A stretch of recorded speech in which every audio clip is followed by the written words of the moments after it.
সবাইকে আন্তরিক অভিনন্দন ও শুভেচ্ছা জানাচ্ছি।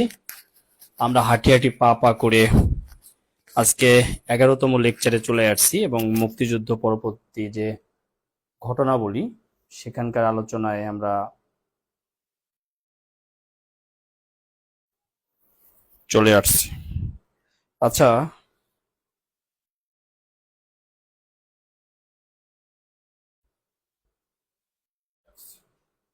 ওকে ওকে, আশা করি শুনতে পাচ্ছেন ও দেখতে পাচ্ছেন। ওকে, আমরা মুক্তিযুদ্ধ পরবর্তী যে বিষয়গুলো নিয়ে একটু একটু করে কথা বলা শুরু করব। তার মধ্যে প্রথমত হচ্ছে স্বীকৃতি। আমি এখনো কমেন্টস করতে পারতেছি না, দেখে একটু।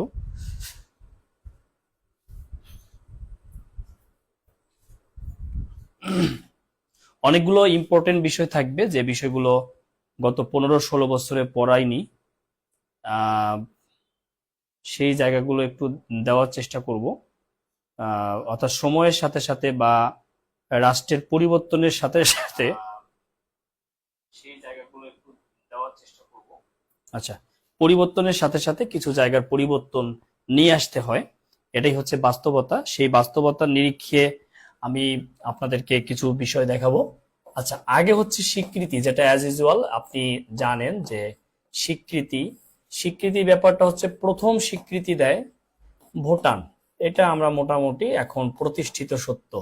আগে যদিও বলা হইতো যে ভারত, এটা নিয়ে তর্ক বিতর্ক ছিল, অনেক কথাবার্তা ছিল, বাট এই জায়গাটা এখন মানে আর কোনো ভিত্তি নাই যে ভারত আসলে প্রথম স্বীকৃতি দেয় নাই। প্রথম স্বীকৃতি আসলে ভুটান দিছে, কারণ ভারত যেহেতু আমাদের মুক্তিযুদ্ধে পাশে ছিল, সে সরাসরি যদি স্বীকৃতি দিত, প্রথম স্বীকৃতি দিত, এটা প্রশ্নবিদ্ধ হয়ে যেত। এই কারণে সে সকালবেলা ভুটানকে দিয়ে স্বীকৃতি দেয় এবং সে দুপুরে স্বীকৃতি দেয়।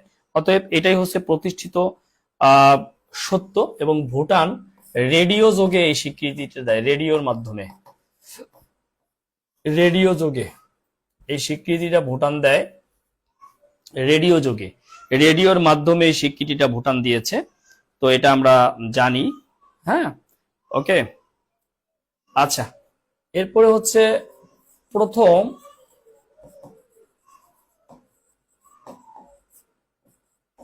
সমাজতান্ত্রিক দেশ, এটা আসলে পূর্ব জার্মানি হবে, পূর্ব জার্মানি।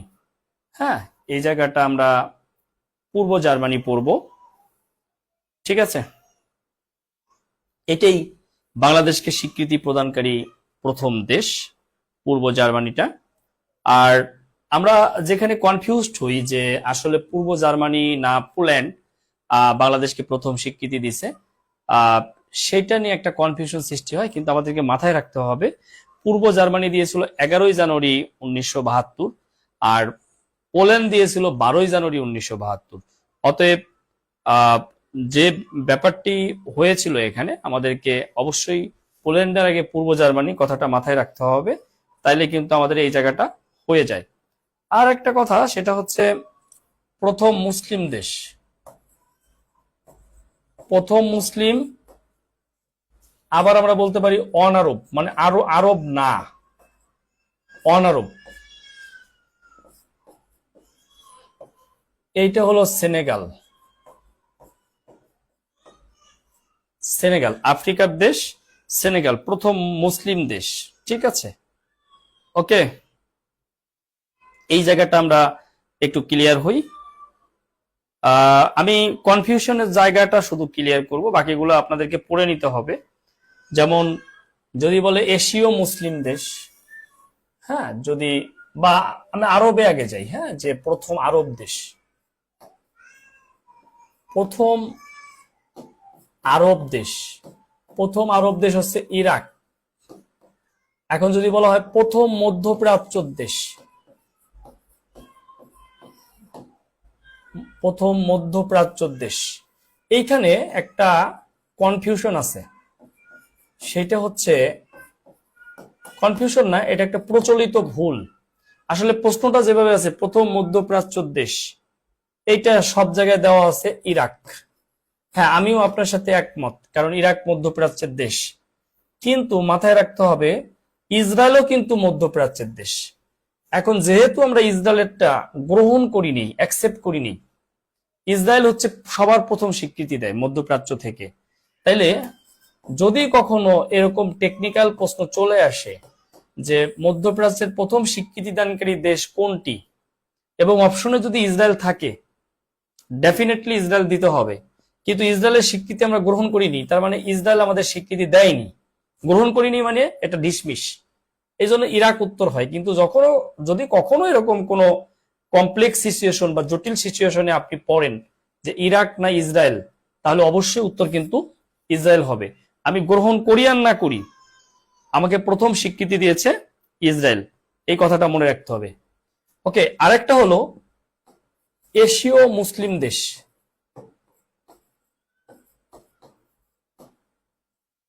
এখানে আর আরব অনারব কোনো কথা বলা হয় নাই, এইখানে স্বীকৃতি দেয় একই দিনে দুইটা দেশ,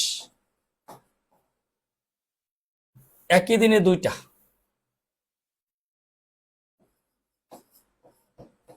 ইন্দোনেশিয়া, ইন্দোনেশিয়া, আরেকটা হলো মালয়েশিয়া, মালয়েশিয়া। এখন এই যে ইন্দোনেশিয়ার মালয়েশিয়া, একটা পরীক্ষা হয়েছিল বিআরডিবি, রুরাল ডেভেলপমেন্ট বোর্ড, ঠিক আছে। এই যে বিআরডিবির পরীক্ষায় অপশনে ইন্দোনেশিয়াও ছিল, মালয়েশিয়াও ছিল। এইটা একটা জটিলতা সৃষ্টি করে মার্কেটে, যে তাহলে আমি কি ইন্দোনেশিয়া দিব না মালয়েশিয়া দিব।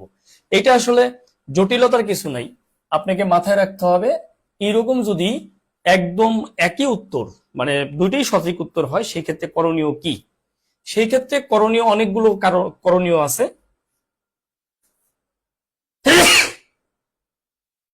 যেমন অপশনে যেটা প্রথম থাকে সেটা উত্তর দিতে হয়, এটা হলো একটা। আর এই ক্ষেত্রে অপশন টেস্ট না, এটা হলো অ্যালফাবেটিক সিস্টেম, আই আর এম, আই এ ইন্দোনেশিয়া, এম এ মালয়েশিয়া। অবশ্যই এই ক্ষেত্রে অ্যালফাবেটিক সিস্টেমটা প্রায়োরিটি পাবে, অর্থাৎ ইন্দোনেশিয়া আমরা উত্তর করব। ঠিক আছে, এই ধরনের প্রশ্ন যদি হয়ে যায় তাহলে অবশ্যই আমরা উত্তরটা এইভাবে করার চেষ্টা করব।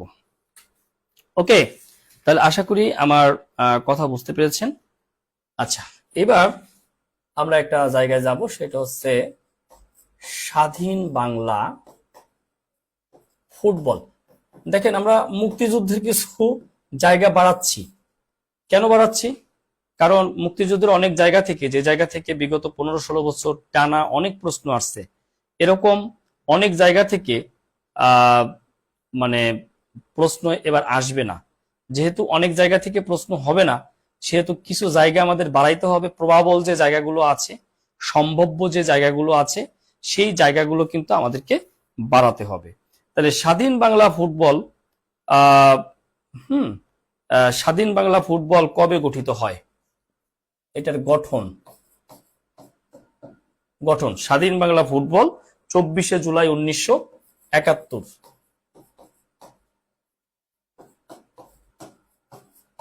24 জুলাই 1971।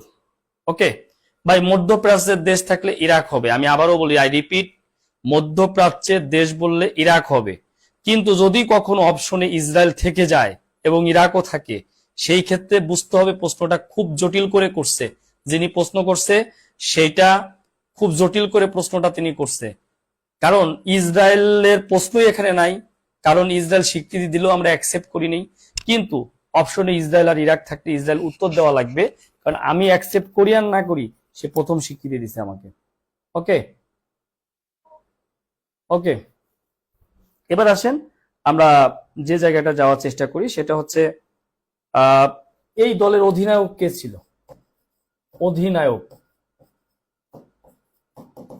অধিনায়ক ছিল জাকারিয়া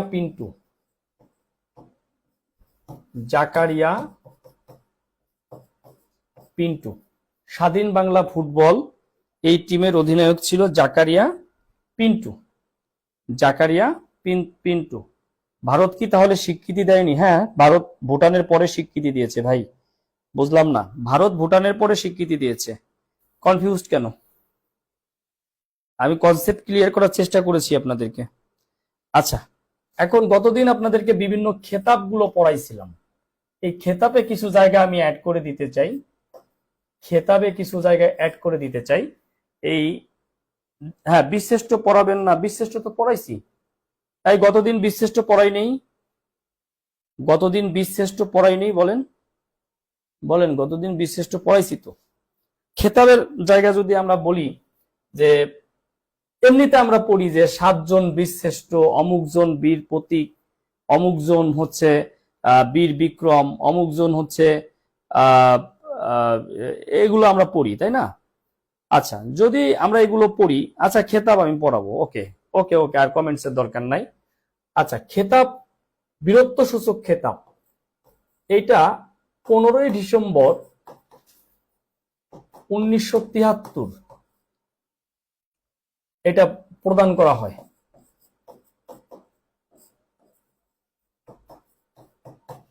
15ই ডিসেম্বর 1973 হচ্ছে এই খেতাব প্রদান করা হয়। তো খেতাবের মধ্যে কি কি ছিল? বীর শ্রেষ্ঠ, তাই না? খেতাবের মধ্যে কি কি ছিল? বীর শ্রেষ্ঠ, এরপরে বলেন বীর উত্তম,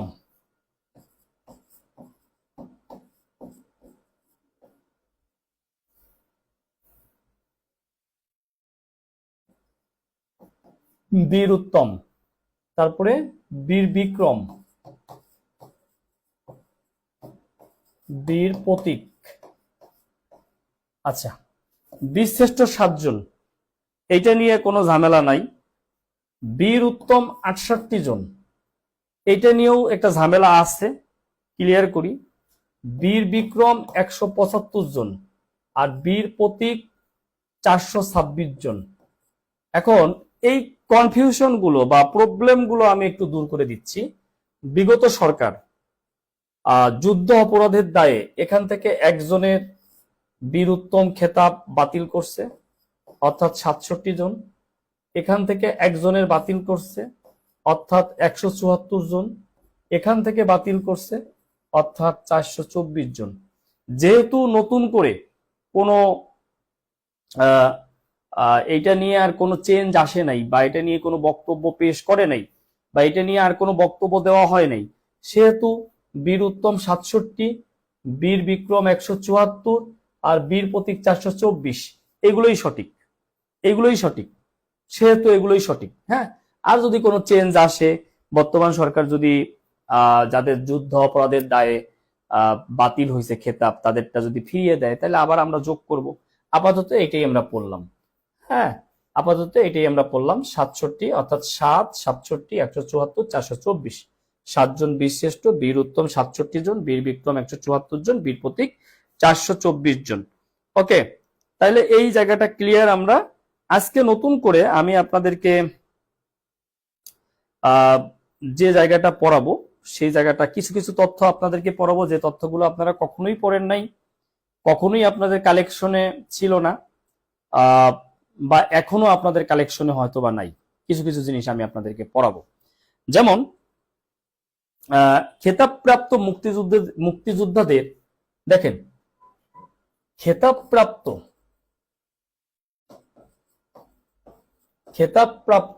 মুক্তিযোদ্ধাদের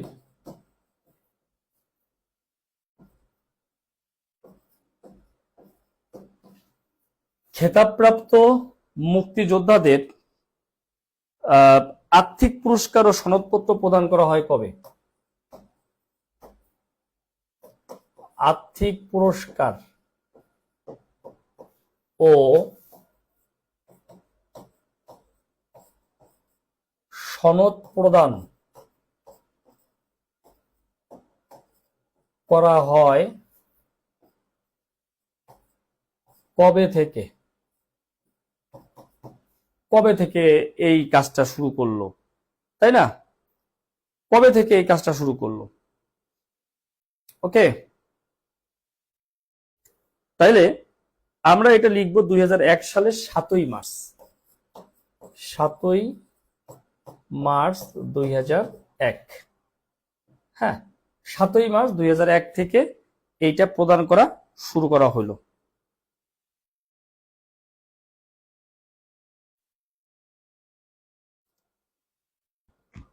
এটা একটা।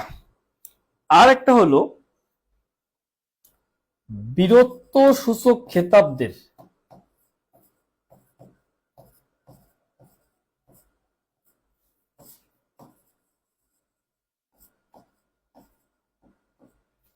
বীরত্বসূচক খেতাবদের পদক ও রিবন প্রদান করা হয়। পদক ও রিবন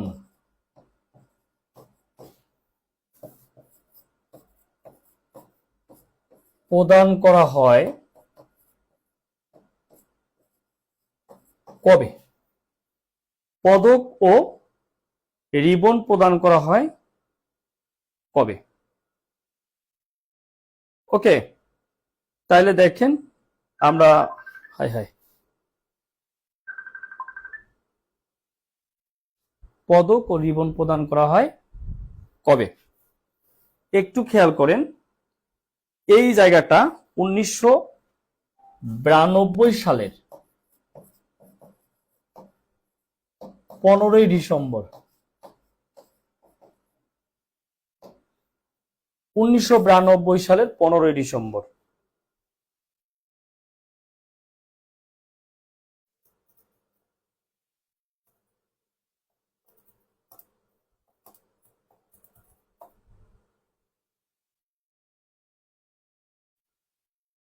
ওকে, একটু খেয়াল করেন কি লিখছেন স্যার বইতে যে 68, 175, 426 দেওয়া আর বিগত সালের প্রশ্নগুলো এগুলো উত্তর নিচ্ছে। বাইরে বইয়ে যা দেওয়া আছে, আমি যা পড়াইছি তাই পড়েন। ওই বইয়ে যখন দেওয়া ছিল এরপরে ঘটনা ঘটছে, বই আর এডিট হয়নি, তাই না? যুদ্ধ অপরাধের দায়ে এদের পদক বাতিল হয়েছে, এদের সনদ বাতিল হয়েছে। এখন আপনাকে ওইটা বাতিল করেই পড়তে হবে, বুঝতে পেরেছেন? ওকে, এটা আপনাকে ওইভাবে পড়তে হবে। তাহলে দেখেন 1992 সালের 15ই ডিসেম্বর, এটা আমাদের একটু মনে রাখতে হবে। হ্যাঁ, আমি যখন জিকের ক্লাস নিচ্ছি তখন বুঝতে হবে আমি 10 মিনিট আগে যা চেঞ্জ হয়েছে তা চেঞ্জ করেই আপনাকে পড়াবো। 10 মিনিট আগে যা চেঞ্জ হয়েছে তা চেঞ্জ করে আপনাকে আমি পড়াবো। আমি 24 ঘন্টা পড়ালেখা করি, আমার কাজই হচ্ছে পড়ালেখা করা। অতএব যত পরিবর্তন আছে সব পরিবর্তন আমি আপনাকে করে দিব। জিকের পরিবর্তন হইতে পারে, এখন যা পড়তেছেন 10 মিনিট পরে চেঞ্জ হয়ে যেতে পারে, আপনাকে এর জন্য প্রস্তুত থাকতে হবে, বুঝতে পেরেছেন? আমি সারাদিন পড়ি, আপনার চেয়ে বেশি পড়ি। অতএব রিবন হচ্ছে বিশেষ ড্রেস, এই যে গলার উপর দিয়ে যেটা দেওয়া হয় আর কি, ঠিক আছে? গলার উপরে যেটা দেওয়া হয় একটা সম্মান সূচক ভাবে যেটা দেওয়া হয় এটা হচ্ছে রিবন। আচ্ছা, তাহলে দেখেন আমরা এই বীরদের মধ্যে একজনকে নিচ্ছি যিনি খেতাবপ্রাপ্ত আদিবাসী। এরা আমরা জানি খেতাবপ্রাপ্ত আদিবাসী। আজকে কিন্তু অনেক কিছু পাবেন আদিবাসী, এগুলো কমনও পাবেন আনকমনও পাবেন। খেতাবপ্রাপ্ত আদিবাসী, ওকে, এই খেতাবপ্রাপ্ত আদিবাসী হচ্ছে ইউকে চিং। ইউকে চিং, উনি উনি কি পদবি পেয়েছিল? উনি হচ্ছে বীর বিক্রম পেয়েছিল, বীর বিক্রম পেয়েছিল, উপাধি পেয়েছিল। ওকে, তাহলে দেখেন ইউকে চিং, ইউকে চিং, চিং, এই যে ইউকে চিং এ হচ্ছে বীর বিক্রম পেয়েছিল। আর মনে রাখবেন মুক্তি বেটি কাকে বলা হয়? মুক্তি বেটি, এগুলো আসতেই পারে। হ্যাঁ, মুক্তি বেটি, মুক্তি বেটি। তো মুক্তি বেটি বলা হয় কাকন বিবিকে, কাকন বিবিকে বলা হয় মুক্তি বেটি।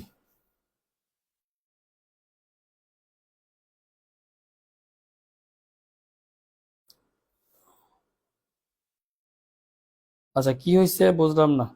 এই আপনারা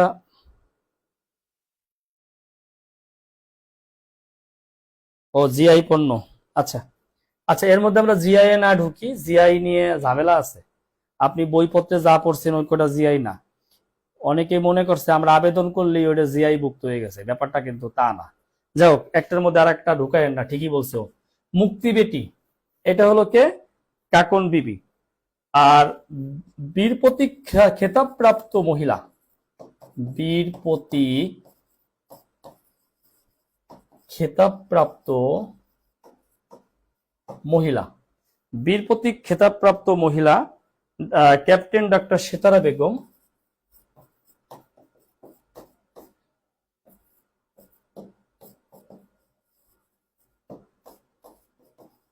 ক্যাপ্টেন ডাক্তার সেতারা বেগম আর তারামন বিবি, তারামন বিবি, ক্যাপ্টেন ডাক্তার সেতারা বেগম আর তারামন বিবি, এটা তো আমরা জানি, তাই না? এটা জানি, কথা কি ক্লিয়ার? ডাক্তার সেতারা বেগম আর তারামন বিবি, এইটা কিন্তু আমরা জানি। এখন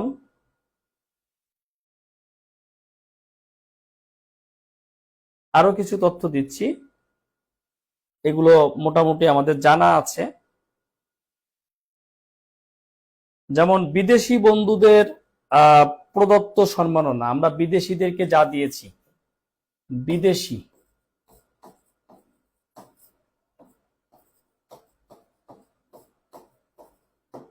বিদেশি বন্ধুদের সম্মাননা কি কি দিয়েছি আমরা? আমরা বাংলাদেশ, একটা নাম হলো বাংলাদেশ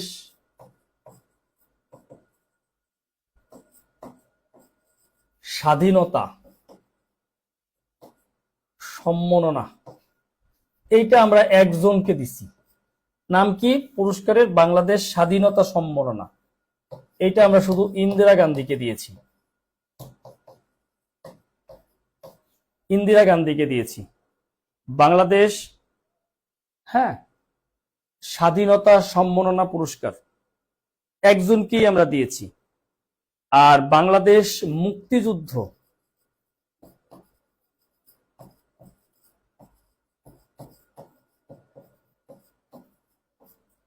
বাংলাদেশ মুক্তিযুদ্ধ সম্মাননা, এইটা আমরা দিয়েছি 15 জনকে। এই পর্যন্ত 15 জনকে দিয়েছি। 15 জনের নাম মুখস্থ করার কোনো দরকার নেই। আমরা বাংলাদেশ মৈত্রী সম্মাননা দিয়েছি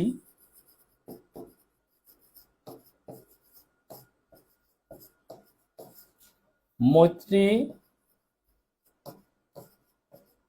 সম্মাননা, এটা আমরা দিয়েছি মৈত্রী সম্মাননা, এইটা আমরা দিয়েছি হচ্ছে 311 জন, 311 জন ও 11টি সংগঠনকে আমরা দিয়েছি, 11টি সংগঠন। দেখেন, একটু একটু ক্লিয়ার রাখেন, 311 জনকে ব্যক্তিকে আর 11টা সংগঠনকে দিয়েছি। ওকে, দেখেন ক্লিয়ার কিনা।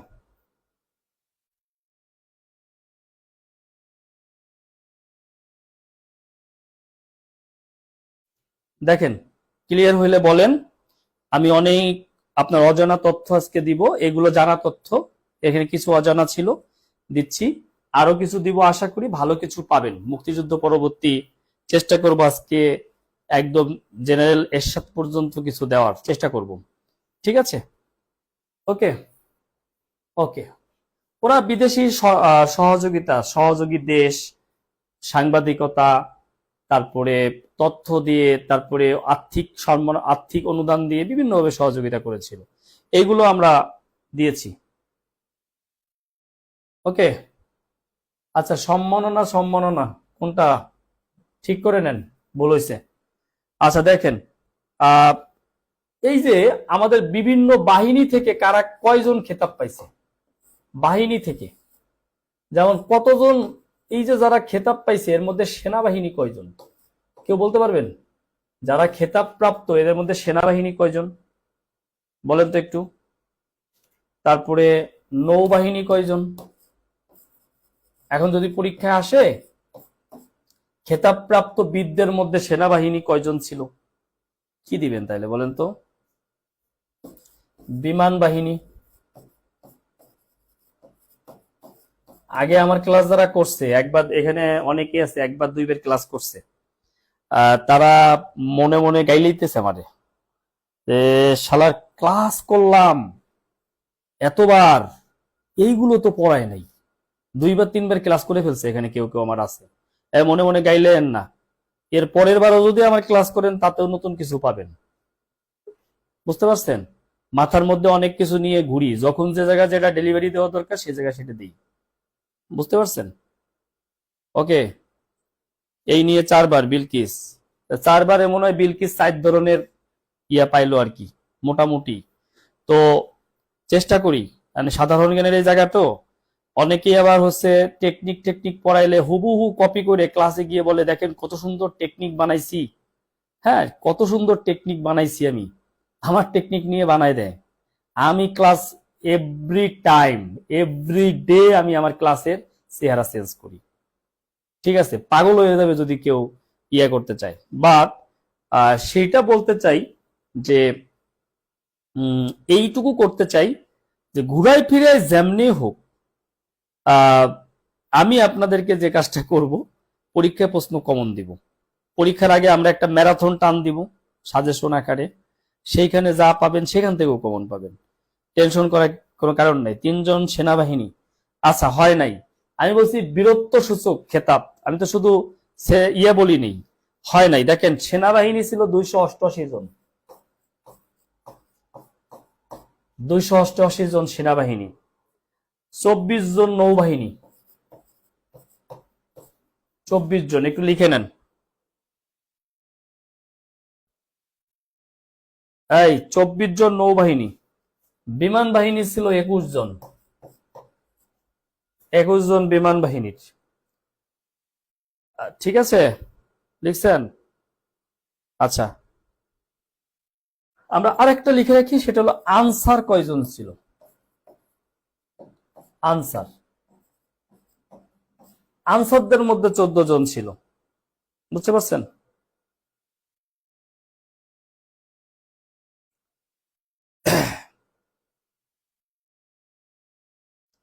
আচ্ছা, বীরত্ব সূচক খেতাব পেয়েছে 5 জন অবাঙালি, 5 জন অবাঙালি বীরত্ব সূচক খেতাব পাইছে। যতজন খেতাব পাইছে এর মধ্যে 5 জন অবাঙালি, মানে 5 জন বাঙালি না। বুঝতে পারছেন? 5 জন বাঙালি না। বুঝতে পারছেন? ক্লিয়ার কথা? যেমন তাদের মধ্যে 20 শ্রেষ্ঠদের মধ্যে 3 জন মানে সেনাবাহিনী আছে, এগুলো আমাদের নাম মুখস্থ করার দরকার নাই, ওইগুলো আমাদের লাগবে না। ঠিক আছে, ওকে। এবার আসেন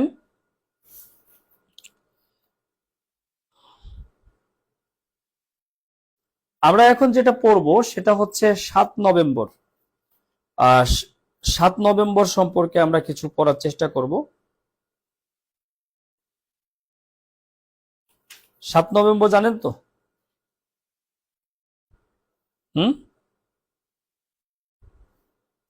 হ্যাঁ, আমরা একটু 7 নভেম্বর পড়বো। কেউ একটু বলেন তো আমাকে 7 নভেম্বর কি, একটু দেখি কেউ পারেন কিনা বলতে। একটু বলেন আমাকে 7 নভেম্বর আসলে কি ছিল।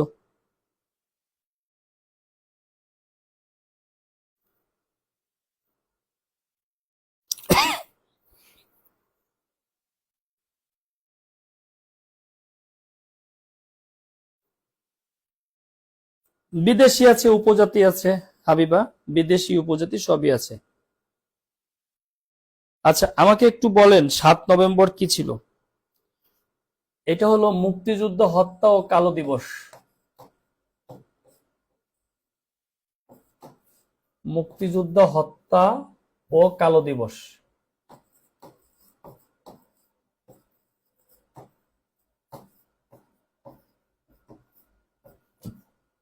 মুক্তিযুদ্ধ হত্যা ও কালো দিবস। ওকে, তাইলে এই কালো দিবসের মধ্যে কি কি ছিল? দুইজন সেক্টর কমান্ডারকে হত্যা করা হয়। বুঝতে পেরেছেন? দুইজন সেক্টর কমান্ডারকে হত্যা করা হয়। একজন হলো ক্যাপ্টেন আসাদ,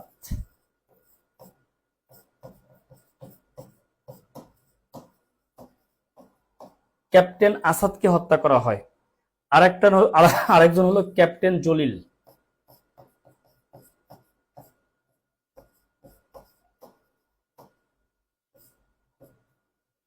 ঠিক আছে, দুইজন সেক্টর কমান্ডার, এই দুইজনই ছিল সেক্টর কমান্ডার।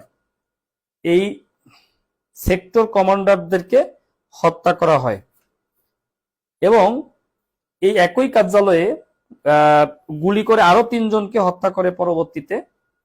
বাকি তিনজনের মধ্যে আমরা এই দুইজন হলো সেক্টর কমান্ডার। হ্যাঁ, এই দুইজন কি সেক্টর কমান্ডার। আপনারা যখন সেক্টর গুলো পড়ছেন তখন দেখছেন এদের নাম ক্যাপ্টেন আসাদ, ক্যাপ্টেন জলিল। এরা হচ্ছে সেক্টর কমান্ডার ছিল, অল্প সময়ের জন্য হলেও ছিল। এই যে সেক্টর কমান্ডারদের মধ্যে এরপরে মেজর খালেদ মোশাররফ, দেখেন খালেদ মোশাররফ, মেজর খালেদ মোশাররফ। এরপরে হচ্ছে major ATM Haider, sorry sector commander হচ্ছে এরা, ভুল জায়গায় লিখে ফেলছি, এরা না সেক্টর, এরা হলো ক্যাপ্টেন, এরা হলো sector commander. Major Khaled Mosharraf, major ATM Haider, এদের নাম আপনারা পড়েছেন, এটিএম হায়দার।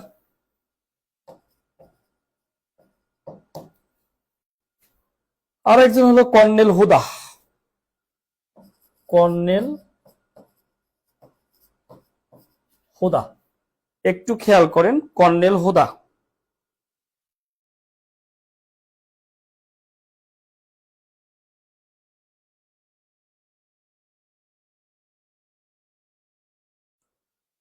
মানে দেখেন, একজন হলো ক্যাপ্টেন আসাদ আর একজন হলো ক্যাপ্টেন জলিলকে হত্যা করা হয় 7 নভেম্বর। আর একজন হইল major Khaled Mosharraf, major ATM Haider, colonel Huda. আচ্ছা বুঝাই দেব, একটা মিনিট ওয়েট করেন।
আমার হচ্ছে ল্যাপটপ বন্ধ হয়ে গেছে, একটা মিনিট সময় দেন, একটা মিনিট সময় দেন। ল্যাপটপটা বন্ধ হয়ে গেছে, 1 মিনিট সময় দেন, আমি ক্লিয়ার করতেছি।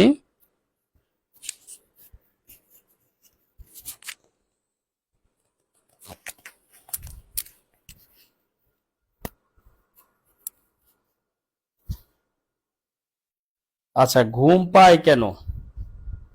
এই, যতক্ষণ না সাকসেস হচ্ছেন ততক্ষণ ঘুম নাই, চোখে এত ঘুম কেন বলেন? আমার চেয়ে পরিশ্রম কে কে বেশি করেন? আমি একটু দেখি তো, হাত তোলেন তো। আমার চেয়ে, হ্যাঁ, আমার চেয়ে কে কে পরিশ্রম করেন বেশি? একটু একটু একটু একটু হাত তোলেন, আমি দেখতে চাই তাদেরকে।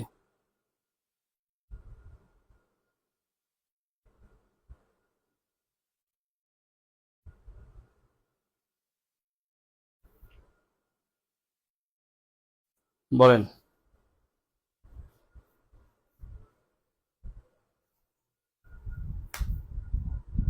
দাঁড়ান, আমি তো হচ্ছে ইয়া পড়তে পারতেছি না, একটা মিনিট সময় দেন। কিছু হইলেই আপনারা অস্থির হয়ে যান, এত অস্থির হওয়া যাবে না।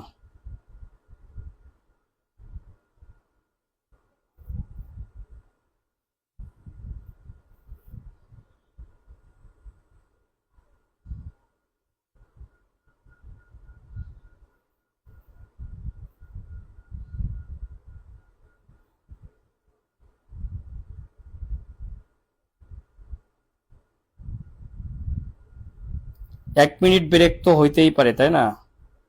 এটা নিয়ে অডিট হচ্ছেন কেন? আর আজকের ক্লাসটা আসলে তাড়াহুড়ার না, আজকের ক্লাসটা দেখে দেখে পথ চলতে হবে। অনেক কথা আছে, মুখ ফসকে বেরোয় গেলে আমার সমস্যা আছে, আপনার সমস্যা নাই, আমার সমস্যা আছে।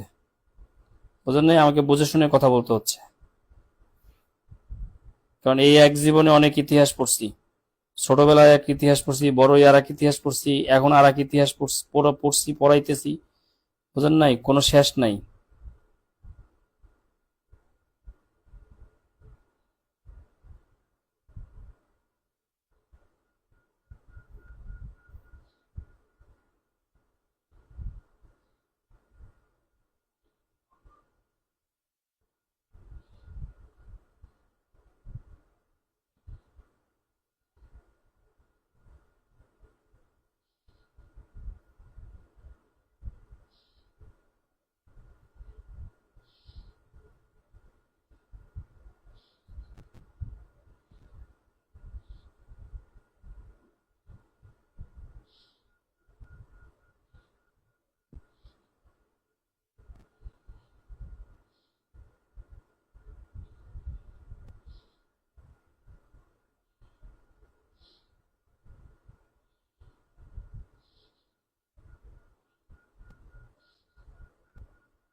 আচ্ছা,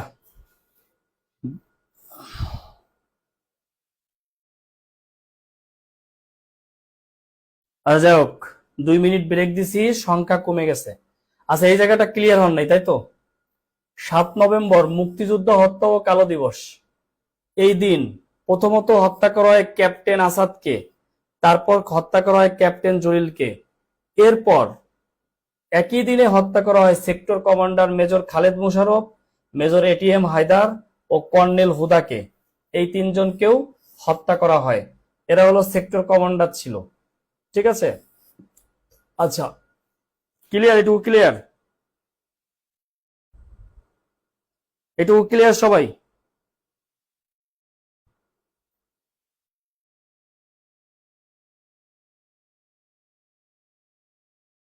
ও, এটা কত সালে? এটা 1975 সালে ভাই। আমরা 75-এ আছি এখন, কিন্তু 71-এ নাই। আমরা আমরা চলে গেছি 75-এ। হুম, আমরা চলে গেছি কোথায়? 75-এ। এখন আহ কর্নেল তাহেরের ফাঁসি হবে।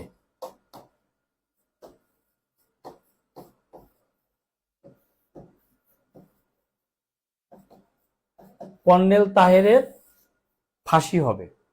কিভাবে কর্নেল তাহিরের ফাঁসি হবে দেখেন, একটু খেয়াল করেন। এই যে 7 নভেম্বর যে হত্যাযজ্ঞ ঘটলো, এই হত্যাযজ্ঞর পুরো দায়ভার আসবে কর্নেল তাহেরের উপরে, এবং রাষ্ট্রদ্রোহিতার অভিযোগে তার ফাঁসি হবে 1975 সালের 24শে নভেম্বর তাকে গ্রেপ্তার করা হবে, করে তার বিরুদ্ধে ফাঁসির রায় কার্যকর করবে 1976 সালের 21শে জুলাই। অর্থাৎ কর্নেল তাহিরের ফাঁসি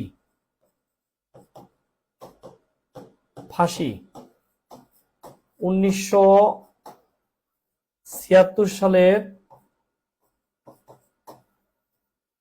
21 জুলাই। ওকে, ফাঁসি হবে কবে? ফাঁসি হবে, খেয়াল করেন, 1976 সালের 21শে জুলাই কর্নেল তাহেরের ফাঁসি দেওয়া হয়। এই যে 7 নভেম্বরে হত্যার দায়ে, হত্যার অভিযোগে কর্নেল তাহেরকে ফাঁসি দেওয়া হয় 1976 সালের 21শে জুলাই। ওকে, তার একটা বাণী আছে, কর্নেল তাহেরের শেষ বাণী। হ্যাঁ, দেখেন, শেষ বাণী, তার একটা বাণী আছে যে বিদায় দেশবাসী, বিদায় দেশবাসী, বিপ্লব দীর্ঘজীবী হোক, বিপ্লব দীর্ঘজীবী হোক, বিদায় দেশবাসী, বিপ্লব দীর্ঘজীবী হোক, বাংলাদেশ দীর্ঘজীবী হোক। এইটা হলো কর্নেল তাহেরের শেষ বাণী।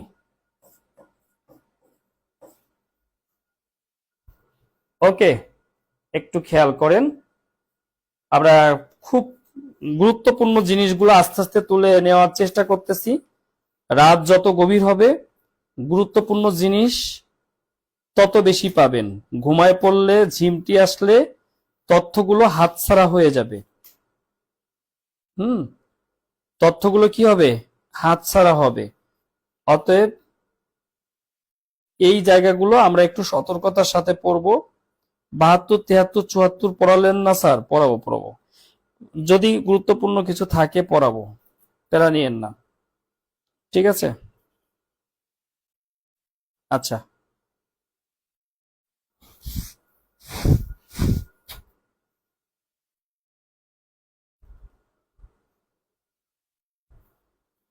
আপনারা একটু কমেন্টস মনে হয় বেশি করেন। হ্যাঁ, আমার কাছে মনে হয় আপনাদের কমেন্টসটা কমানো উচিত,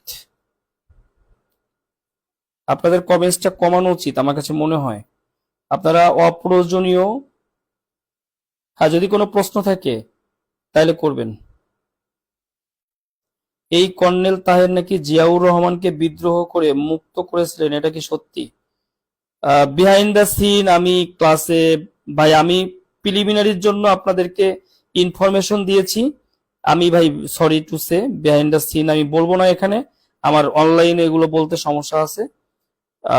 বিহাইন্ড দ্য সিন অনেক কিছু, আমি এই বিহাইন্ড দ্য সিন যে জানতে চাইছেন সে খুব চালাক এবং চৌকস মানুষ, ঠিক আছে? খুব চালাক এবং চৌকস মানুষ যে বিহাইন্ড দ্য সিন জানতে চেয়েছেন, আমি ভাই এই জায়গাটায় কথা বলতে ইচ্ছুক না। বিহাইন্ড দ্য সিন অনেক কিছু। কর্নেল তাহেরের কাহিনীটা বলে ফেলছি ভাই, কর্নেল তাহিরের কাহিনী আমি বলে ফেলছি। কর্নেল তাহিরের কাহিনী আর নাই, সংক্ষেপে বলছি, বুঝে নেন সবকিছু। কবে ফাঁসি হয়েছে, কিভাবে ফাঁসি হয়েছে, এইটা বুঝলেই সব বুঝে ফেলবেন, ঠিক আছে? মানে অনলাইনে অনেক কিছু বলা যায় না বিহাইন্ড দ্য সিন, কারণ এইখানে হচ্ছেন বিভিন্ন মতাদর্শের লোক আছেন। আমি কোনো কথা বললে, কোনো কথা পড়াইলে শেখ মুজিবুর রহমানের বিরুদ্ধে যাবে পারে, কোনো কথা পড়াইলে জিয়াউর রহমানের বিরুদ্ধে যাইতে পারে। অতএব আমি কারো বিরুদ্ধে বা কারো পক্ষে যাক বিপক্ষে যাক সেই সব কথাবার্তা আমি আর বলতে চাই না। আমি যা প্রিলিমিনারির জন্য যা দরকার তাই পড়াইতেছি। সো এর চেয়ে বেশি কিছু আমার কাছে পাবেন না। আর যদি কারো একান্তই প্রয়োজন হয় যে না আমরা আরো অনেক কিছু জানতে চাই, তাইলে হচ্ছে আপনারা ইয়া করতে পারেন, সরাসরি যদি কোনোদিন ঢাকা আসেন, ঢাকা থাকেন আমার সাথে, যদিও এখন প্রচুর ব্যস্ত, এখন সময় দিতে পারবো না, বাট পরবর্তীতে যদি দেখা হয়, যে কোনো রাজনৈতিক, বাংলাদেশের ইতিহাস, রাজনীতি থেকে শুরু করে যে কোনো বিষয় যদি কখনো প্রয়োজন মনে করেন যে ভাইয়ের কাছ থেকে বুঝবেন, আমার কাছ থেকে ভাই আপনি বুঝে যান, আমার কোনো আপত্তি নাই, আমি আপনার সাথে আলোচনা করে দিব। ঠিক আছে? হ্যাঁ, যতটুকু প্রয়োজন ততটুকুই।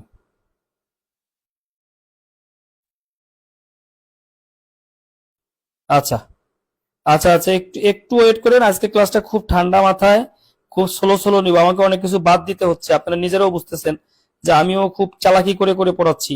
কারণ আমাকে সব কথা ক্লাসে বলা যাবে না, আমাকে ছাটাই বাটাই বাছাই করেই আমাকে পড়াইতে হবে, এটাই স্বাভাবিক। হ্যাঁ, ওকে। আচ্ছা, আমরা আরো বেশ কিছু তথ্য আপনাদেরকে দিতে চাই আজকের ইয়ে সম্পর্কে। আমরা আরো বেশ কিছু তথ্য দিব। উম, আচ্ছা, আজকে আমরা বাকশাল নিয়ে একটু কথা বলতে চাই। হ্যাঁ, যেটা আপনাদের সবারই ডিজায়ার আছে যে বাকশাল কি, বাকশাল কি। হ্যাঁ, এই বাকশাল নিয়ে একটু কথা বলতে চাই। এগুলো একই সাথে পিলি রিটেন সব জায়গার কথাগুলোই, 7 জন বীরশ্রেষ্ঠ পড়ার নেই। আচ্ছা, পড়াও নে, আর না পড়াইলে পড়ে নিয়েন, কি করার। 7 জন বীরশ্রেষ্ঠ তো আপনি পড়তে পারবেন, কিন্তু বাকশাল আলোচনা না করলে তো বুঝবেন না। ঠিক আছে? হ্যাঁ, কর্নেল হুদার পরে এই টপিক হোক না হোক, কর্নেল তাহের সম্পর্কে আপনাদেরকে পড়ায় ফেলছি। ওই জায়গায় যতটুকু ছিল যে কবে 7ই নভেম্বর কি দিবস তাও পড়াইছি, কে কে মারা যায় তাও পড়াইছি, কর্নেল তাহেরের ফাঁসি কবে হয় তাও পড়াইছি। এর মধ্য দিয়েও আহ হম আমরা ইয়ে না। ঠিক আছে? আচ্ছা, একটু খেয়াল করেন বাকশাল কি। দেখেন 1975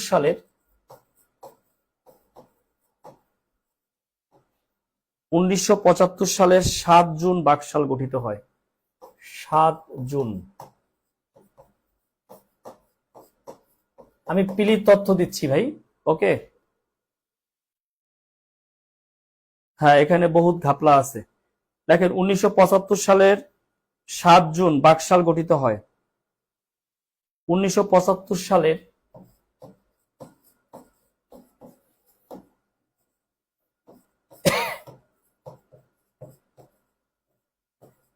1 সেপ্টেম্বর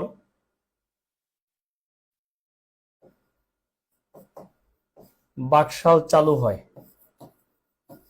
যেটা পিলিতে লাগবে আর কি আপনার, যে বাকশাল কবে চালু হয় সেটাই দিচ্ছি আমি। হ্যাঁ, বাকশাল চালু হয়।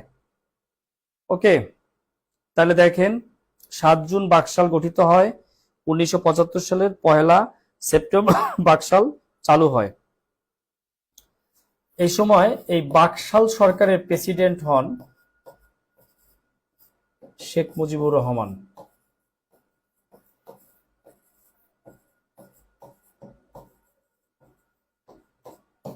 শেখ মুজিবুর রহমান বাকশালের প্রেসিডেন্ট হন শেখ মুজিবুর রহমান।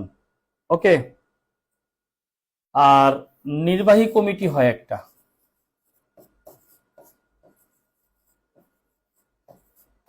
নির্বাহী কমিটি হয় বাকশাল সরকারের 15 সদস্য বিশিষ্ট।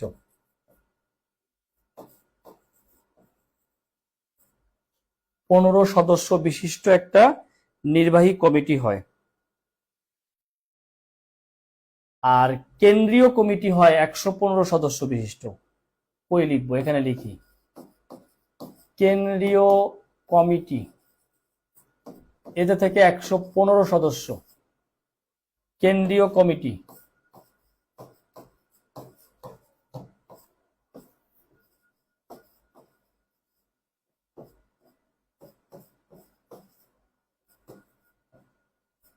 একশো পনেরো সদস্যর কেন্দ্রীয় একটা কমিটি হয়। হ্যাঁ, দেখেন 115 সদস্য বিশিষ্ট কেন্দ্রীয় কমিটি হয়। আর আরেকটা হয় হলো কৃষক শ্রমিক ছাত্র যুবক। কৃষক শ্রমিক ছাত্র যুবক। কৃষক শ্রমিক ছাত্র যুবক এবং মহিলা, এদেরকে নিয়ে একটা কমিটি হয়। এবং মহিলা 61 জেলায় 61 জন।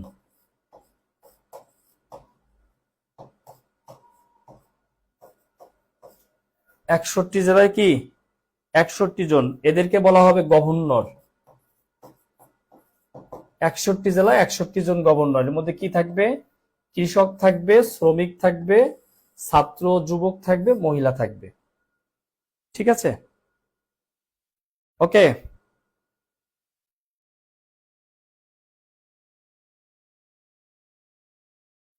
ক্লিয়ার হন, দেখেন।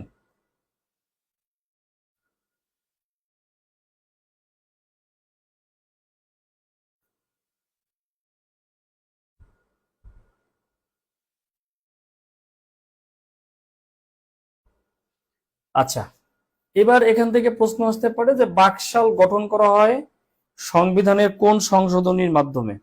একটু বলেন তো, কি উত্তর দেন তো।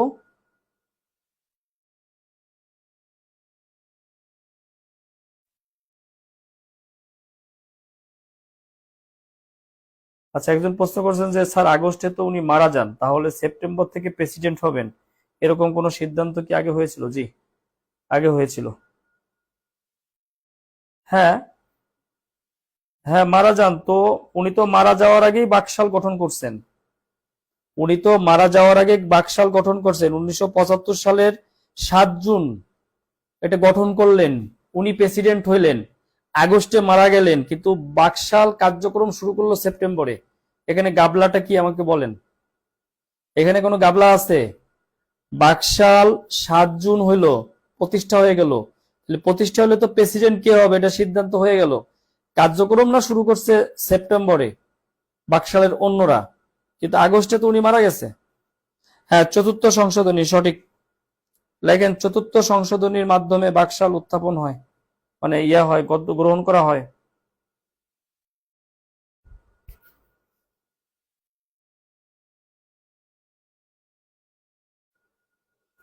লেখেন,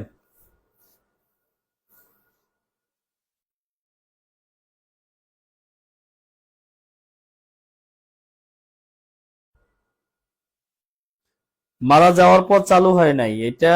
যে জায়গা থেকে আপনার হচ্ছে,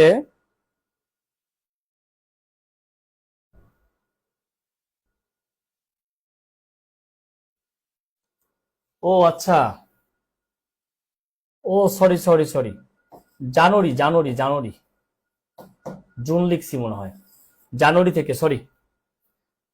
এইটা হলো জানুয়ারিতে ইয়া করা হয়, জুনের জায়গায় জানুয়ারি লেখেন, এক্সট্রিমলি সরি। আমি জানুয়ারির জায়গায় জুন লিখে ফেলছি। আহ চালু হওয়ার কথা ছিল বাকশাল 1 সেপ্টেম্বর। ঠিক আছে বাইরে, সেপ্টেম্বরে চালু হওয়ার কথা ছিল, উনি মারা যাওয়ার পর আর চালু হয় নাই। কারণ উনি মারা যাওয়ার পর তো খন্দকার মুস্তাক ক্ষমতা গ্রহণ করছে। আচ্ছা, আবার বলতেছি, দাঁড়ান, একটু একটু খেয়াল করেন তারিখগুলো, আবার বলতেছি। যেটা নিয়ে গাবলা হয়েছে সেটা হলো 1 সেপ্টেম্বর বাকশাল চালু হওয়ার কথা। সেন্টেন্স একটু গাবলা হয়েছে, সেপ্টেম্বর থেকে বাকশাল চালু হওয়ার কথা ছিল। এবার এবার দেখেন, হয়েছে চালু হওয়ার কথা ছিল। ও অন্য কোনো কিছু না, আর যা লিখছি সব ঠিক আছে। আর যা লিখছি সব ঠিক আছে। আর যা লিখছি সব ঠিক আছে। ওকে, এই এই একটা লাইন ঠিক করেন। 1 সেপ্টেম্বর থেকে বাকশাল, আমি সরি, এক্সট্রিমলি সরি, 1 সেপ্টেম্বর থেকে বাকশাল চালু হওয়ার কথা ছিল, কিন্তু যেহেতু বঙ্গবন্ধু শেখ মুজিবুর রহমান আগেই মারা গেছে, এরপর খন্দকার মোস্তাকের সরকারের সময় তো বাকশাল আর গ্রহণ করা হয় না। বুঝতে পারছেন? ওকে, এবার অনেক ক্লিয়ার।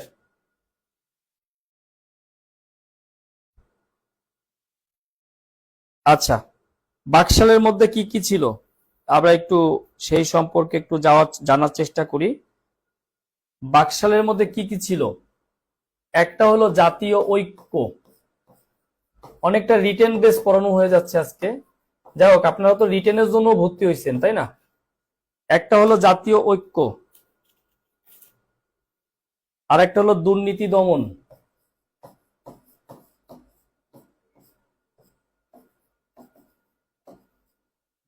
দুর্নীতি দমন। আর একটা হলো উৎপাদন বৃদ্ধি। উৎপাদন বৃদ্ধি, এটা উদ্দেশ্য আর কি পুরোটা, জনসংখ্যা বৃদ্ধি রোধ, জনসংখ্যা বৃদ্ধি রোধ, এই চারটা। জাতীয় ঐক্য। আবার চতুর্থ সংশোধনী হচ্ছে, চতুর্থ সংশোধনীর মাধ্যমেই বাকশাল গঠিত হয়, পাশ করা হয় সংসদে। একটা হলো জাতীয় ঐক্য, আর একটা দুর্নীতি দমন, উৎপাদন বৃদ্ধি, জনসংখ্যা বৃদ্ধি, এই হলো বাকশাল।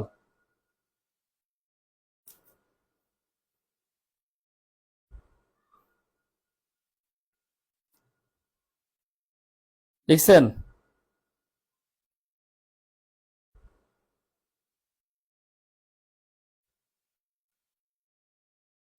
আচ্ছা, একজন প্রশ্ন করছেন বাকশাল কি, না আমি মানে বুঝি নেই যে বাকশাল কি, এটা আসলে আলোচনা করার দরকার আছে, তারপর করি যে বাকশাল কি। আমি জানি সবাই জানেন এটা, বাকশাল বাকশাল এগুলো জানেন। আসলে বাকশাল কি মানে একদলীয় শাসন ব্যবস্থা, এটা অনেকেই যেটাকে মতামত দিয়েছে সেটা হলো এটা একদলীয় শাসন ব্যবস্থা।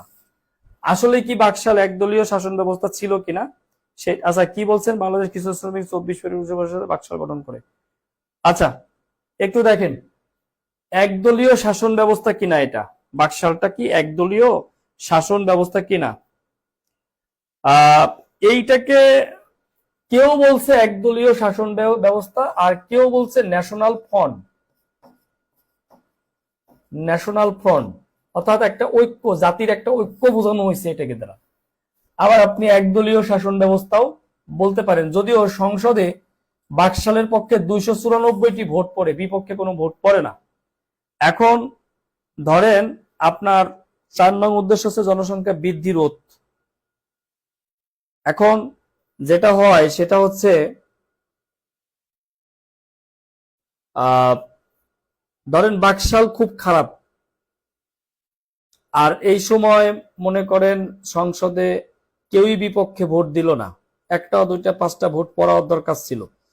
এখন অনেক সময় বাকশাল মানে কি আপনার অপশনে একদলীয় শাসন ব্যবস্থা থাকতে পারে, আপনি সেই ক্ষেত্রে এটা উত্তর দিতে পারেন। আবার এই ন্যাশনাল ফ্রন্ট মানে এটাকে পজিটিভ বোঝাচ্ছে যে জাতীয় ঐক্য, এটা থাকবে না, থাকবে এটা অপশনে একদলীয় শাসন ব্যবস্থা থাকবে। ওকে, এখন এই বাকশাল নিয়ে, যে বাকশাল কি শেখ মুজিবুর রহমান ক্ষমতা কুক্ষিগত করার জন্য করেছিল কিনা, বা তার ক্ষমতা সে আজীবন টিকিয়ে রাখার জন্য করেছিল কিনা, এই ধরনের অনেক কথাবার্তা আসতে পারে, এই ধরনের কথাবার্তা অনেক কিছু আসতে পারে, অনেক প্রশ্ন আসতে পারে, অ্যানালাইসিস করা লাগতে পারে। সেই বিষয়গুলো হচ্ছে ভাইবার বিষয়, সেই বিষয়গুলো নিয়ে আসলে কথা বলবো না। ধরেন পজিটিভ নেগেটিভ অনেক কথা থাকতে পারে বাকশাল নিয়ে। আচ্ছা আচ্ছা, বাকশাল নিয়ে এত নেতিবাচক মন্তব্য, বাকশাল কি আইয়ুব খানের মৌলিক গণতন্ত্রের সাথে সাদৃশ্য ছিল? না, বাকশালের উদ্দেশ্য যদি আপনাদেরকে আমি বলি তাইলে আপনি পজিটিভই ভাববেন, বাট আমি পজিটিভ আর নেগেটিভের যে অ্যানালাইসিস, এই জায়গাটা আজকে যেতে চাচ্ছি না, এই অবস্থায় যেতে চাচ্ছি না। এই সময় প্রচন্ড খাদ্য অভাব ছিল দেশে, তারপর দেশে পুঁজিবাদ তন্ত্র ছিল, মানে পুঁজিবাদীরা খুব মাথাচড়া দিয়ে উঠতেছিল, ঠিক আছে। আবার সেই দিকে দেখা দিল বন্যা, সবকিছুকে ঢেলে সাজানোর জন্য এই বাংলাদেশ কৃষক শ্রমিক লীগ নামে যেটাকে গঠন করা হলো, এইটাকে অনেকেই বলল যে এটাকে একদলীয় শাসন ব্যবস্থা, অনেকেই বলল এটাকে ন্যাশনাল ফ্রন্ট, একটা জাতীয় ঐক্যর একটি ফলশ্রুতি, এটাকে অনেকেই বলল। কারণ সংসদে এটাকে উত্থাপন করা হলো, মনোরঞ্জন ধর 294টি ভোট পাইলো, 0 বিপক্ষে ভোট, এইটা হলো বিষয়। ওই সময় ব্যাপারটা ছিল এরকম। তাহলে আমরা আসলে এই জায়গা নিয়ে আর কথা কি বলবো বলেন। আচ্ছা, অনেকেই 72 73 অনেক কথা বলছেন, অনেক কিছু। আসেন 73 সালটা তাহলে একটু পড়াই, একটু পেছনে যাই। আমি ভাবছিলাম এদিকে আর আলোচনা করব না। 1973 সাল, আমি একটু 76-এর পরে যেতে চাচ্ছিলাম, তারপরে হালকা পর হালকা হালকা টাচ দিয়ে যাই। আসেন 1973 সালের আসলে জাতীয় নির্বাচন হয়। জাতীয় নির্বাচন হয়, জাতীয় নির্বাচন হয় 1973 সালে। এই তারিখটা হলো 7 মার্চ। 7 মার্চ তারিখে কি হয়? জাতীয় নির্বাচন হয়। এবং এইটা হলো বাংলাদেশের জাতীয় সংসদের প্রথম নির্বাচন। জাতীয় সংসদের প্রথম নির্বাচন লেখেন, জাতীয় সংসদের প্রথম নির্বাচন, জাতীয় সংসদের প্রথম নির্বাচন। এখানে 300টা আসনে নির্বাচন হয়। আসন ছিল 300টি, মোট আসন ছিল, এটা পরীক্ষা আসবে না, হ্যাঁ এমনি পড়াইতেছি। মোট আসন ছিল 300টি। আওয়ামী লীগ লাভ করে 293টি, আওয়ামী লীগ। আর এই সময় তো আসলে দল ছিল না, আওয়ামী লীগ বাদে দল তো ছিল না। এমনি এই সমাজতান্ত্রিক মানে জাসদরা এখানে ছিল। ঠিক আছে, দেখেন 293টা আসন লাভ করেছিল আওয়ামী লীগ 1973 সালে এই প্রথম নির্বাচনে। এবং এই 73 সালের এই নির্বাচনের পরেই শেখ মুজিবুর রহমান আলজেরিয়ায় চলে যায় ন্যামের সদস্যপদ অ্যাকসেপ্ট করার জন্য। ওকে, একদলীয় শাসন ব্যবস্থা প্রতিষ্ঠা করা ও সংবাদপত্রের স্বাধীনতা রদ করা। আচ্ছা, আপনি আপনাদের মতো করে কমেন্টস করেন। না না, লিখে খাতা নষ্ট না, এই কোনো কিছু।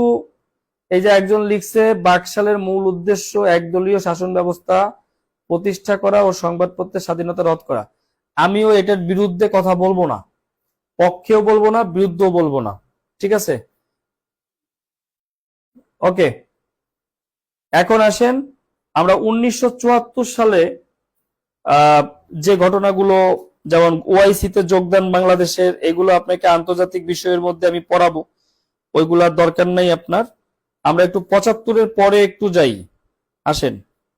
আচ্ছা, 75-এর 15ই আগস্টের যে হত্যাযজ্ঞ, সেইটা আশা করি আপনাদের লাগবে না, এই মুহূর্তে প্রয়োজন হবে না 75-এর হত্যাকাণ্ড নিয়ে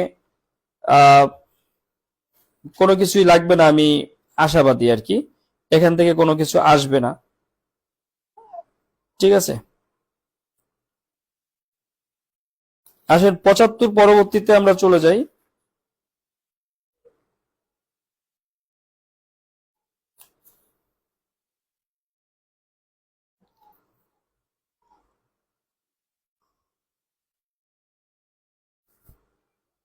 সেটা হলো, আমরা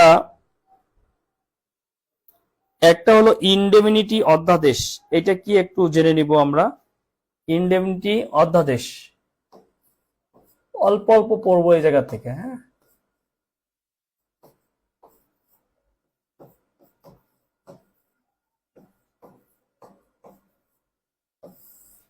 ইনডেমনিটি অধ্যাদেশ এইটা, অর্থাৎ এই যে শেখ মুজিবুর রহমান হত্যা হলো, এই হত্যার পর, এই হত্যার 41 দিন পর 1975 সালে 26শে সেপ্টেম্বর, এটা আমাদেরকে জানতে হবে কবে এটা ইয়া করা হয়। 1975 সালের 26 সেপ্টেম্বর।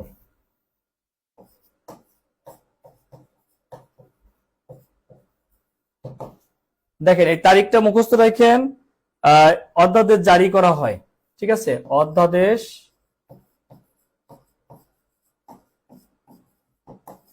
জারি হয় 1975 সালের 26শে সেপ্টেম্বর। লেখেন 1975 সালের 26শে সেপ্টেম্বর এই অধ্যাদেশটা জারি হয়। তারিখটা মনে রাখেন, এটা খন্দকার মোস্তাক এটা জারি করেন।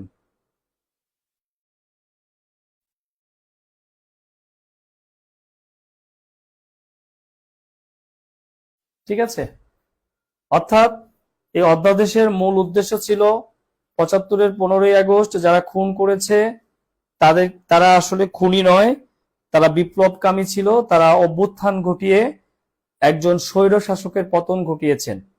এটা ছিল মূল বিষয়, যে ৭৫-এ যারা খুন করেছে তারা খুনি নয়, তারা বিপ্লবী, তারা একটা অভ্যুত্থানের মাধ্যমে স্বৈর শাসক শেখ মুজিবুর রহমানের পতন ঘটিয়েছে।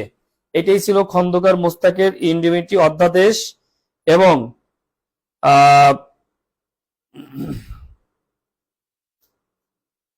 এই অধ্যাদেশটা সংবিধানের ৫ম সংশোধনীতে, দেখেন, ৫ম সংশোধনীর মাধ্যমে সংবিধানে স্থান পায়, সংশোধনীতে স্থান পায়, ৫ম সংশোধনীতে স্থান পায়। ওকে, আচ্ছা, ৭৫-এর হত্যা কি অনিবার্য ছিল কিনা এই ব্যাপারেও আমি কোনো মুখ খুলতে চাই না আপাতত। এই টপিকস গুলো আসলে আর রিটেনে পড়াবো আপনাদেরকে, ওই জায়গায় অ্যানালাইসিস করার মতো যথেষ্ট জায়গা আছে। পিলিতে দেখবেন ওই যে একজন লিখে ফেলছে নিরামিষ লাগতেছে, আসলেই তো নিরামিষ পড়াইতেছি, নিরামিষ লাগবে না তা আমিষ লাগবে নাকি? হ্যাঁ, নিরামিষ লাগবে না তা আমিষ তো লাগার সুযোগ নাই। ঠিক আছে, নিরামিষ না আমিষ লাগার সুযোগ নাই। আজকের ক্লাসটা বোরিং লাগলেও আমার কিছু করার নাই।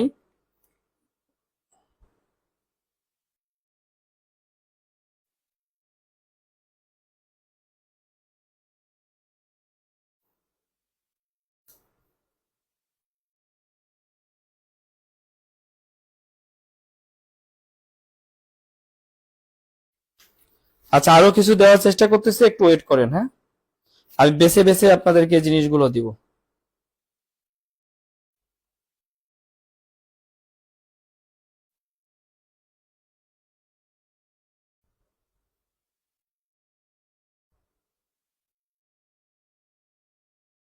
আচ্ছা, আমেরিকান নির্বাচন একটু বুঝাই দিই তাহলে, ও ভালো প্রশ্ন করছে, একটু দেখি।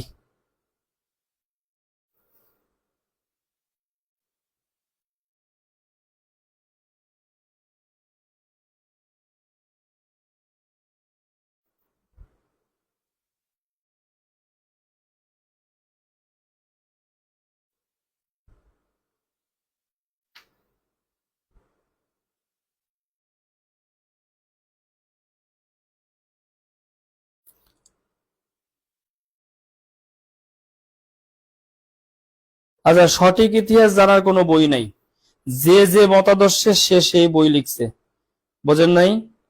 সঠিক ইতিহাসের,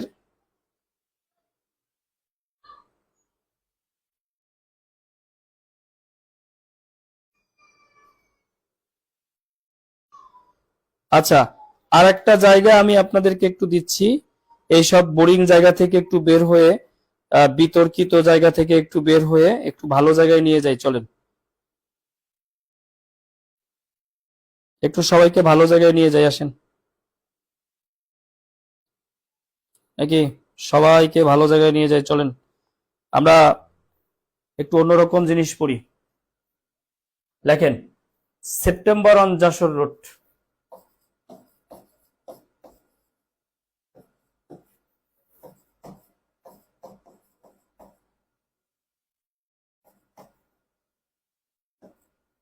দেখেন, September on Jessore road, ORE, JESORE,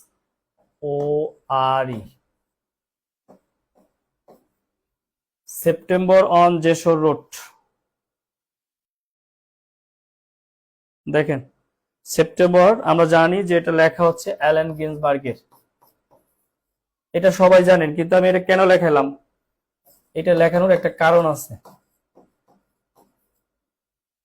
Allen Ginsberg, এটা কে লিখছেন? Allen Ginsberg. এখন পরীক্ষায় আসতে পারে যে একটা লাইন দিতে পারে, সেটা হলো millions of babies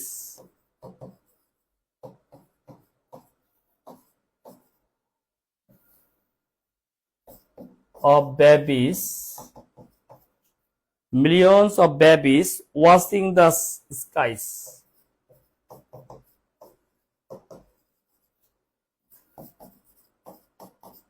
Watching the skies. এখন দেখেন এই লাইনটা দিয়ে বলতে পারে যে কোন কবিতার লাইন। এইটা আসলে সেপ্টেম্বর অন যশোর রোড কবিতার প্রথম লাইন হচ্ছে এটা, একদম ফার্স্ট লাইন হচ্ছে এটা। আপনার এই লাইনটা একটু মনে রাখবেন।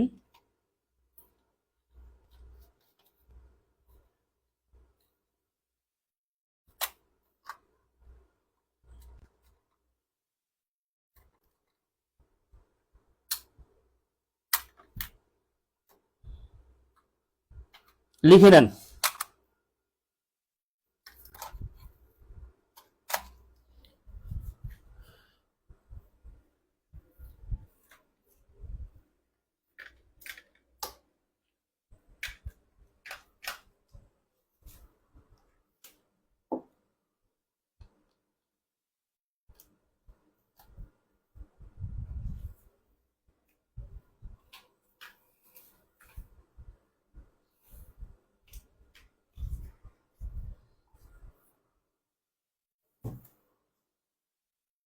আরো দু একটা দিব, ওয়েট করেন।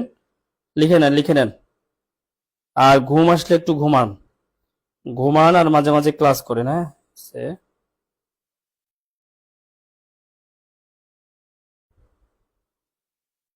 আচ্ছা,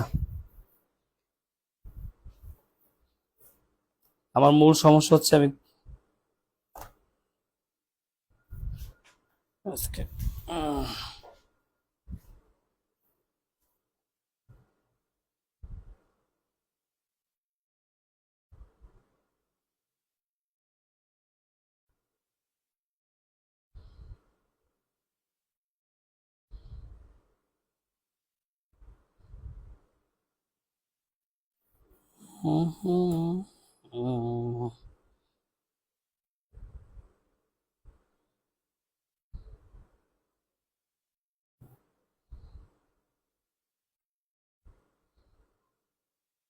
আচ্ছা,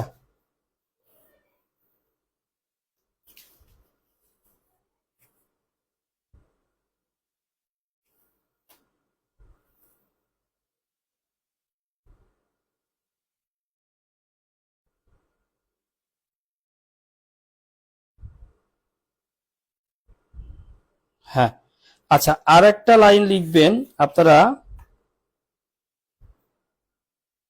আচ্ছা, এই line, millions of babies watching the skies, এর অর্থ হচ্ছে শত শত চোখ আকাশটা দেখে শত শত মানুষের দল। শত শত চোখ আকাশটা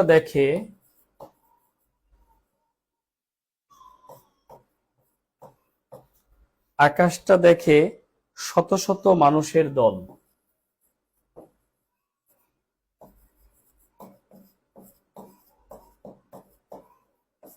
শত শত মানুষের দল।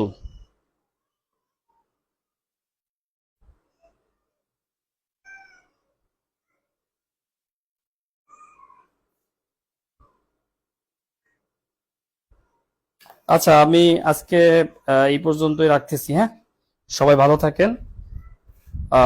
পরবর্তী দিন পরবর্তী বিষয় নিয়ে আলোচনা হবে। ওকে।